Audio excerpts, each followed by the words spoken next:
How you guys doing? TF2 here, and today I'm bringing to you my plan on how to revive TF2. And let me just preface this by saying this is not the only way to bring life back to the game. It's an opinionated plan that I've thought up. And with that also being said, in no way am I saying TF2 is dead or dying. I just think that a fair amount of people are starting to find the game stale, and the lack of frequent updates is to blame. Is everyone conquering? Is there anything new on this game? Man, I'm just getting kind of bored, you know? You see, TF2 is like a pool, but it's a stagnant pool. A pool that lacks constant care and maintenance, so it's got quite a thick layer of algae on top. Now, I'm sure many of you have seen gross pools, swamps, and bogs before. Imagine trying to clean the whole thing by making a single wave. It doesn't do much. The algae breaks away for a second, and then it just settles back after the wave fades away. This is what Valve is currently doing. Valve tries to push one giant wave out at a time. It's great and definitely helps, don't get me wrong, but just look at the time in between major updates. It's upwards of about 6 months, then 2 months, then 2 months, then another 6 months. And I didn't include community updates as Valve sort of plucked them from the workshop and various locations. So instead of waiting half a year, in my plan they'd release tiny little updates every few weeks or so. Ideally I think weekly would be great, but come on, this is Valve we're talking about here. These frequent little updates would be like stirring the pool constantly and regularly. The algae would break away, and for once the pool would be clear and new. So my plan does just that.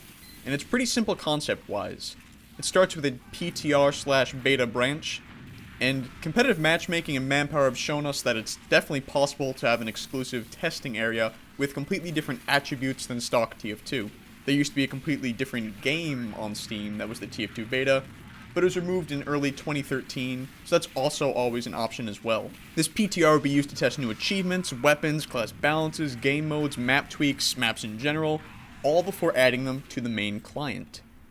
The frequent testing would allow Valve to push out these mini updates. They could be weekly, bi-weekly, monthly, bi-monthly. Valve, please, not like the comics, please. Just more frequent than a few times every year. And I'm not even talking about a formal update. Think about when Minecraft had Secret Fridays or whatever. Something like that really kicks a game into gear. Now for the cyclical part of my plan. You have the PTR to test new achievements and weapons. So if Valve were to release new achievements based on existing weapons, they could also add more class milestone packs. These class milestone packs would lead to new achievement weapons, which would lead to new achievements. The best part is that the community would help test and fuel this cycle. There's more than enough dedicated people to help get this cycle started.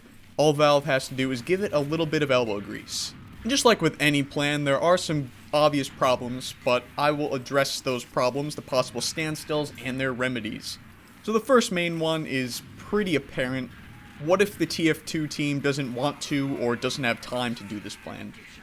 Well, there's more than enough dedicated people in the community, so they could always hire community people or contracted volunteers, almost kind of outsource these little bugs kind of in between the major updates to various members of the community.